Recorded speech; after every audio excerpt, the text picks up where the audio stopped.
Hello everyone, welcome to our channel LI diary. আশা করছি সবাই ভীষণ ভালো আছেন, আমরাও ভীষণ ভালো আছি। আজকে একটা দুর্দান্ত স্বাদের রেসিপি নিয়ে এসেছি, নাম বাহারি চিকেন।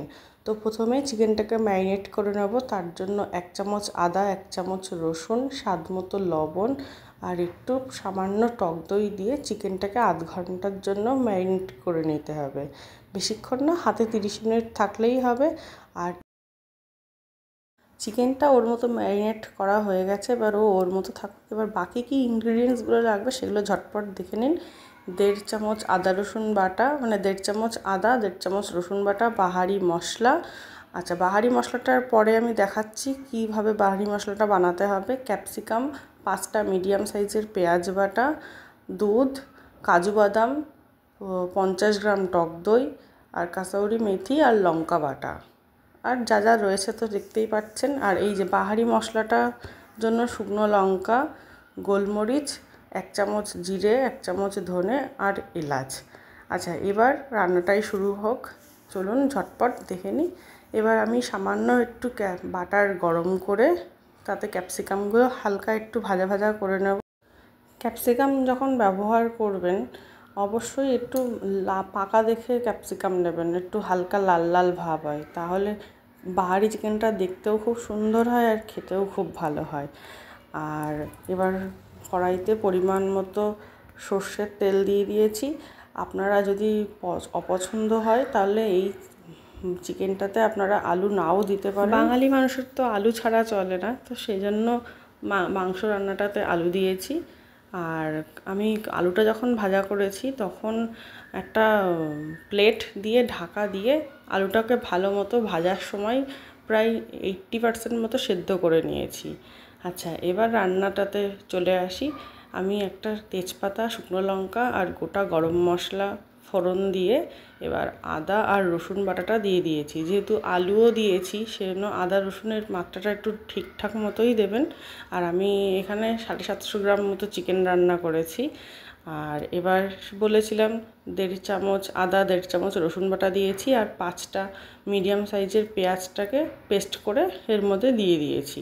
এবার আদা, পেঁয়াজ বাটা এগুলো সব ভালো মতো ভাজা হয়ে গেছে। তারপরে আমি 1 চামচ মতো কাঁচা লঙ্কা বাটা দিয়েছি। ঝালটা অবশ্যই আপনাদের স্বাদ মতো দেবেন। আমাদের বাড়িতে ঝালটা একটু কমই সবাই পছন্দ করে, সেজন্য আমি কম দিয়েছি। আর যেহেতু বাহারি মশলার মধ্যে অলরেডি শুকনো লঙ্কা, গোলমরিচ দেওয়াই রয়েছে, সেজন্য পরিমাণ মতো আপনারা ঝালটা দেবেন। এবার এর মধ্যে লবণও দিয়ে দিয়েছি, দিয়ে মশলাটাকে ভালো করে বেশ খানিকক্ষণ কষিয়ে নেব। যত মশলা কষাবেন তত কিন্তু রান্নার টেস্টটা ভালো হবে, সেজন্য অবশ্যই ভালো করে মশলাটা কষাবেন। আর এবার মশলাটা কষানো হয়ে গেছে। এবার আমি এই যে বাহারি মশলাটা দেখছেন, আমি এটাতে এই 750 গ্রাম চিকেনে বড় চামচের 3 চামচ বাহারি মশলাটা দিয়েছি। তার মধ্যে অর্ধেক এখন দিলাম, আর অর্ধেক যখন চিকেনটা রান্না হয়ে যাবে তার আগে একটু দিয়ে দেবো, তাহলে আরও বেশ সুন্দর হয় খেতে। আর মশলাটা যখন গুঁড়ো করবেন অবশ্যই কিন্তু একটু গোটা রেখে গুঁড়ো করবেন, একদম মিহি গুঁড়ো করবেন না, কারণ একটু দানা দানা থাকলে খেতেও খুব সুন্দর হয়। এবার আমি এর মধ্যে চিকেনগুলোকে দিয়ে দিলাম। এবার চিকেনটা ভালো করে কষাতে থাকবো। আর এই রান্নাতে কিন্তু আমি একদমই জল ব্যবহার করব না, পুরো রান্নাটাই দুধ দিয়ে করব, সেজন্য আরও টেস্টটা খুব ভালো আসবে। আর যেহেতু বলছিলাম এটা একটা রিকোয়েস্টেড ভিডিও, তো এই চিকেনটার রিকোয়েস্ট করেছিল জয়িতাদি, সে আমার হাতে এই চিকেনটা খেয়েছিল। আর সেই সাথে পারমিতা, দুজনের জন্য এই ভিডিওটা, আর আপনাদের জন্য তো অবশ্যই। আচ্ছা, এবার আমি এটাতে অলরেডি লবণটা দিয়ে দিয়েছি, দিয়ে আবার ঢাকনা দিয়ে আবার চিকেনটাকে সেদ্ধ করা। ভিন্ন স্বাদের চিকেন খেতে চাইলে এই রেসিপিটা কিন্তু অবশ্যই একবার বাড়িতে বানিয়ে দেখবেন, দেখবেন সকলের ভীষণ ভালো লাগবে খেতে। ম্যারিনেশনের সময় যেহেতু লবণ আর টক দই দুটোই দেওয়া ছিল, তো সেই জন্য চিকেনটা থেকে প্রচুর পরিমাণে জল বেরিয়েছে। এবার আমি কাজু বাদাম আর টক দইয়ের পেস্টটাও দিয়ে দিয়েছি, সেটা দিয়েও ভালো করে নাড়াচাড়া করে নেব।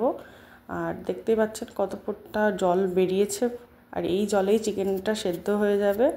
আচ্ছা, এবার জল আরেকটু শুকিয়ে এসেছে, সেজন্য এবার ভেজে রাখা আলুগুলো আমি দিয়ে দিয়েছি। আলুগুলো যেহেতু 80% কুক হয়ে গেছে, আর একটু কিছুক্ষণ রাখলেই এই আলুগুলো সুসেদ্ধ হয়ে যাবে পুরোপুরি। আর এই পর্যায়ে কিন্তু একদমই ক্যাপসিকাম অ্যাড করবেন না, ক্যাপসিকাম আর একটু পরে অ্যাড করবেন। আর আমি এই পর্যায়ে দেখতেই পাচ্ছেন বাহারি মশলাটাও এখন দিয়ে দিলাম। মশলাটার সাথে চিকেনটাকে ভালো করে একটু হালকা হাতে নাড়াচাড়া করে দিয়েছি। দেখতেই পাচ্ছেন চিকেনটা থেকে অনেকটা জল শুকিয়েও এসেছে। আর এই পর্যায়ে আমি এখানে 250 ml দুধ অ্যাড করেছি। আমি কিন্তু বলেইছি আগে যে এটাতে আমি একদমই জল ব্যবহারই করিনি, পুরোটাই আমি চিকেনটা দুধ দিয়েই রান্নাটা করব।